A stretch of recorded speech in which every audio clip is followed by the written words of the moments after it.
There's 5 major stages in the fashion iceberg that everyone interested in clothing goes through. If you've ever put on clothes at all, you're in one of these 5 stages. I'm going to be breaking them down so you guys can see where you're at and what the next stage is for you. Let's get it. Stage 1, boom. The ignorance is bliss MFs. These guys don't really care about their appearance that much when it comes to fashion or the clothes that they wear. Kind of like NPCs, but not fashion NPCs. NPCs. The way I kind of think about it is when you're a kid. When you're a kid, you don't know anything about anything. You don't know about taxes, heartbreak, gooning, alcoholism.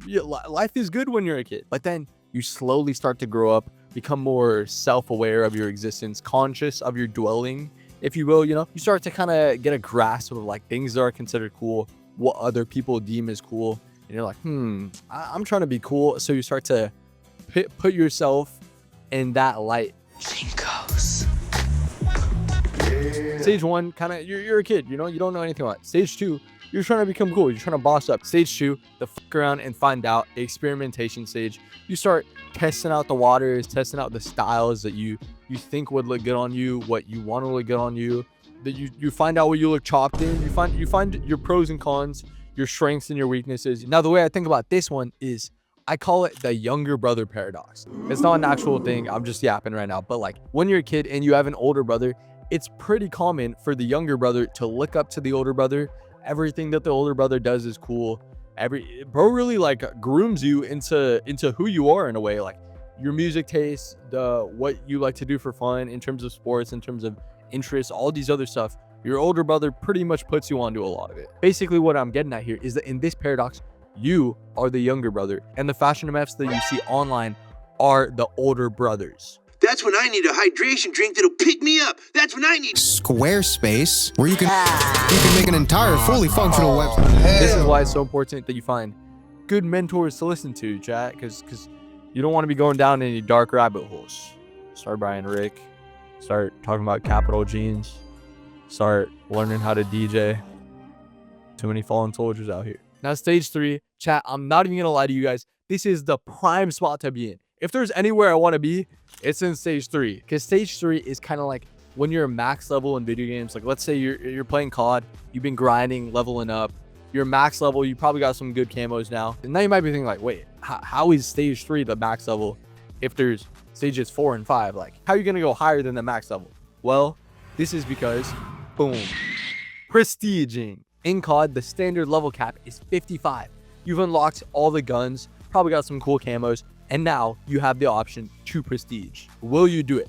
Now, a lot of people try and go for that max prestige, but there's a lot of people who are like, damn, I don't really want to start back at level 1. So like, what do? I'm probably just not going to prestige. They stay level 55, prestige 1 their entire lives. There's nothing wrong with that. That's everyone's decision. Stage 3 is when you're level 55, but haven't chosen to prestige yet. In this stage, you kind of got a good idea of what clothes you like the best, what styles look good on you. It's comfortable, you're getting more comfortable with it. You look better in your fits. Motherfuckers start telling you that you put that shit on a couple times. It's a good feeling, In this stage, you see clothes online, but it's more of a oh, that would be sick to have. One day I'm gonna get it, but I don't really need it right now type of thing. You don't really got impulsive buying where you're like, damn, I need that shit right now, bro. I need it. Where you're throwing your credit card on every single trend that comes along. You're doing your thing, it's a good feeling. So now you might be thinking, what is stage 4? Well, before I explain, we got to go over the prestige warning. Chat, I would say that this is the barrier to being a fashion MF. To truly make this transition clear to you guys, I've prepared a few illustrations. Boom. First, you know how in the solar system, we got the inner and outer planets? Stages 1 through 3 are the inner planets. They're the inner planets. Right now, the prestige warning, this is the asteroid belt. The asteroid belt. And stages 4 and 5 are the outer planets and beyond. Now, second illustration, boom. Stage 3 is like if you're really good at sports in your high school team, like your league is pretty mid, so you're the best of the best, I guess. Not the best of the best, but like you're doing fine, you're doing good. But then you graduate and prestige into college sports, start back at level 1 in a way higher elo. The playing field is way higher here. You kind of graduate from a big fish in a small pond to a small fish in an ocean, the grand line versus the new world, if you will, or a Hunter pre-knowing about Nen versus post-knowing about Nen. Bro, if you know, you know. That's all I gotta say. So if you press X to enter prestige, that brings us to stage 4. Boom. Now, I hate to break to you guys, this is actually a red gate. If you know, you know. This is a red gate. Pretty much all you guys need to know is that, you know those memes, and it's like guys turn 20 and they choose one of these to base their entire personality around. Instead of that, it's this. Boom. I'm sure y'all are familiar with the tree map, one of my all-time favorite maps. Now, as you can see, we got 3 different branches here. 3 different branches. What I'm getting at here is that when you proceed into stage 4, the way it works is that you don't have to choose one, but you unconsciously, subconsciously, I don't know. You pretty much specialize into one of these 3 types of archetypes, one of these 3 types of fashion ref categories. Let's explain them. First up, we got the low-key streetwear brand guy. This is the guy who kind of thinks that he's better than everyone else because he's wearing like low-key brands or niche types of brands. Like he's always on some like, oh, I'm more nicher than everyone else type of vibe, so I'm cooler than everyone else. He listens to SoundCloud artists with less than 100 listeners. These types of guys, bro, we all know this guy. I'd rather lie than lose you. I'd rather lie. Now second, we got, boom, the high fashion MFs. These are the guys who are really into designer clothing.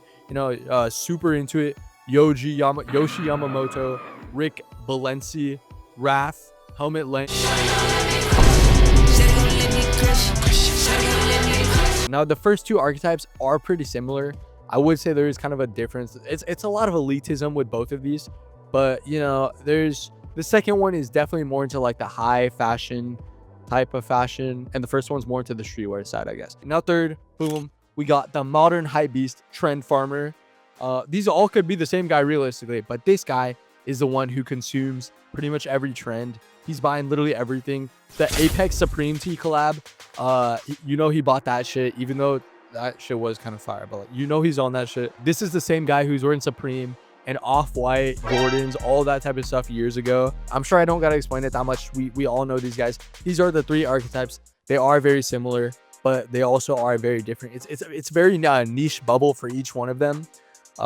Maybe a tree map wasn't the best one to explain this, but like whatever. Basically, in this stage, you kind of made whatever niche fashion route that you got into your entire personality. Your Instagram and TikTok feeds, reels are all entirely fashion related. This type of fashion related. You know, you're constantly fighting the urge to buy stuff.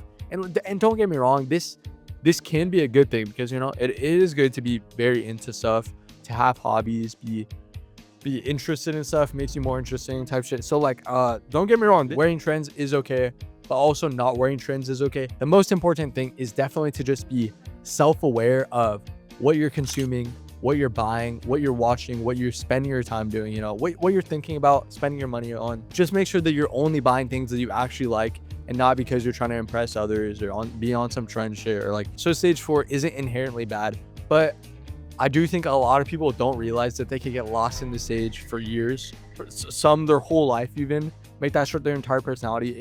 If it's like, sometimes it just consumes you, you know? Cardi is still the best dressed. He likes to mix it up. I don't care what y'all gotta say about that thong. That thong was fire. Shut the fuck up. What inspired your fit? Today, I am dressed as King Vamp. The reason I'm saying this is because in this stage, you're already in so deep. It's so easy to get too deep into it. You know, if we're explaining this in the growing up analogy, this is when you're 25 and your entire frontal lobe is fully developed, because supposedly that's how it works. When you're 25, your frontal lobe is fully developed. But somewhere along the way, you experience some trauma that affects your life, heartbreak, lack of heartbreak, brokenness, you know, it could be anything. And now, for the moment you've been waiting for to explain, let me talk about stage 5. Stage 5. Stage 5. No, I know I've explained stage 4 as pretty grim. You might think, how are we going to recover from this one? Like, you need a self-revive type shit. Well, let me tell you, chat, it is never too late for you. No matter how deep you are not a lost cause, but you can't prestige again because you're already maxed out. You know, you're already maxed prestige. So what is the solution here? What are we going to do? Boom. You can make a second account and start smurfing. You can make a second account and start smurfing. Little boy, bitch. You're just a fucking boy. You're a little fucking boy and I'm a grown-ass man and I'm picking on you. Cause I'm a bully. Because I got fucking picked on in fucking junior high, so I take it out on others now that I fucking am a loser. Holy shit, this is OP. You know, why is this actually how it goes though too? But you hit challenger, you've had your fun, but then you're like, oh shit, I'm gonna make a second account, start fucking around and finding out, restart at level 1 type shit. You know, you start smurfing. Stage 5 is when you restart, but you still have all the knowledge and wisdom that you've gained through going through the other stages. If stage 4 was the outer planets, then creating a second account to smurf is the Kuiper Belt, and stage 5 is the rest of the galaxy. Bro, this shit's honestly a metaphor for life if you think about it. You gotta go through so much trials and tribulations, but in the end, you gain clarity. You understand. I understand it now. I understand it now. I understand it now. That's kind of how it is, chat. That with the stage. Fuck. That's kind of how it is with the stages. You really gotta go through some. You really gotta stay down until you come up, bro. That's how it is. And you will fail a lot in life, just like anything. You will go through some heartbreak. That's how it is, bro. Metaphor for life. You break a couple fits. You don't break a couple fits. And you learn, you live and you learn. So I guess what I'm feeling is like a beautiful sadness. It's kind of like how business gurus will be rich and then they'll make a YouTube video saying, I made $1 million in a month to prove that shit was easy. Like, that shit is not easy, but because they've gone through the trials and tribulations, they have the experience that it's easy for them now. You know, they're literally started a new account, started smurfing, and that shit is easy for them because they're in a different elo. And I think we all got to go through that. Like stage 1, ignorance is bliss. Stage 3, really good stage, but you're not max or siege. There's still more to grow. So if you think about it, it's really a never-ending cycle, a never-ending game that just repeats through the iceberg, through the source, because space is infinite. Maybe you'll reach aliens or something. The further out, the more you create different accounts and everything. Now, why did I pop up a guy saying I sold my entire wardrobe? I know I'm yapping here, but I think the beauty of stage 5 is really just the confidence that you get from going through all the experiences. And we all know that pretty much what makes or breaks your fit is your confidence. If you pull it off or not, it all comes down to your confidence. Because shit, you could have the craziest fit, actual diabolical, horrendous ass fit, but if you're confident and like just the way you carry yourself when you're wearing it, that shit could look sick. You know, you pull it off. That's really what makes or breaks your fit. In stage 5 is the point where you kind of turn that switch, activate that ability to pull that shit off. So it's a beautiful thing, but it's also a sad thing because you got to go through some trials and tribulations, but it's a beautiful thing. Bro, stage 5, you can really wear the most basic ass fit and make it look so good, make it look so swaggy. Honestly, all stages have their beauty to them. They all do got some downsides though, some more than others, but that is the online fashion iceberg. And if you want to watch my video on the ultimate spring and summer shorts guide for 2025, click the video here. To be honest, I'd rather be a crying little pussy than a faggy goth kid.